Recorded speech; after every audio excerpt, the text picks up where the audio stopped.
Hi అండి, అందరూ ఎలా ఉన్నారు? బాగున్నారా? ఈరోజు చింతకాయ తొక్కుతో ఫిష్ కర్రీ ప్రిపేర్ చేశానండి.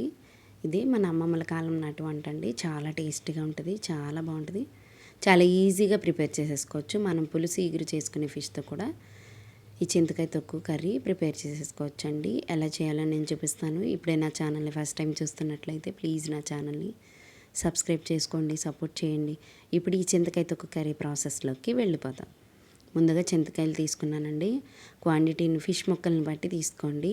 ఒక 6-7 ముక్కలు అయితే ఒక పావు కిలో సరిపోతాయి. అంతకన్నా ఎక్కువైతే ఒక 400 గ్రామ్స్ అలా తీసుకోండి. ఇలా ముక్కలు విరుపుకోండి, వాష్ చేసేసుకుని పెట్టుకోండి. ఒక 50 గ్రామ్స్ ఏమో పచ్చిమిర్చి తీసుకోండి. ఒక 2 ఆనియన్స్ ఇలా కట్ చేసేసుకుని 3 వేసేసుకొని మిక్సీ పట్టేసుకోవాలండి. కొంచెం కొంచెంగా వేసుకుంటూ మరీ మెత్త కాకుండా కొంచెం పలుకుగా మిక్సీ పట్టుకోండి.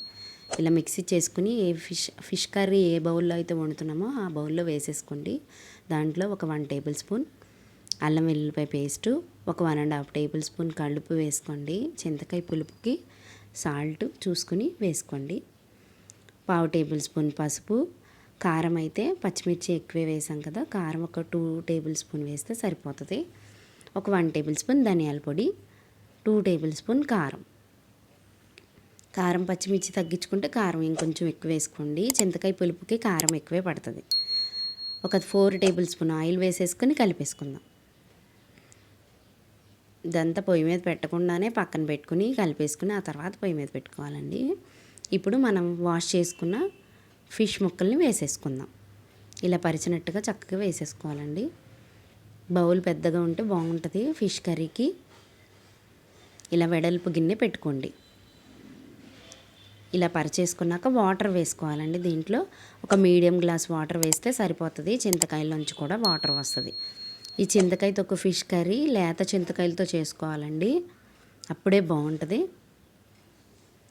ఇప్పుడు కొంచెం కొత్తిమీర వేసేసుకుని మూత పెట్టేసుకుని ఒక 2 మినిట్స్ పెద్ద మంట పెట్టేసుకుందాం. ఆ తర్వాత ఇలా ఉడుకుతుంది కదా, ఇప్పుడు ఒక పావు గంట సిమ్లో పెట్టేసుకుంటే కర్రీ రెడీ అయిపోతుందండి. దగ్గరికి ఆయిల్ అంతా తేలిపోతుంది. ఇలా కర్రీ రెడీ అయిపోయిందండి. 10 నిమిషాలు, పావు గంట తర్వాత ఫిష్ ముక్కలు ఇదిగోండి. ఇలాగా కర్రీ ఈజీగా చేసేసుకోవచ్చండి. చాలా టేస్టీగా ఉంటుంది. 2-3 డేస్ నిలవ కూడా ఉంటుందండి. చింతకాయ తొక్కు కదా, చాలా బాగుంటుంది. పులుపు తినే వాళ్ళందరికీ కూడా ఈ కర్రీ బాగా నచ్చుతుందండి. మీరందరూ కూడా తప్పకుండా ట్రై చేసి ఎలా వచ్చిందో నాకు కమెంట్ పెట్టండి.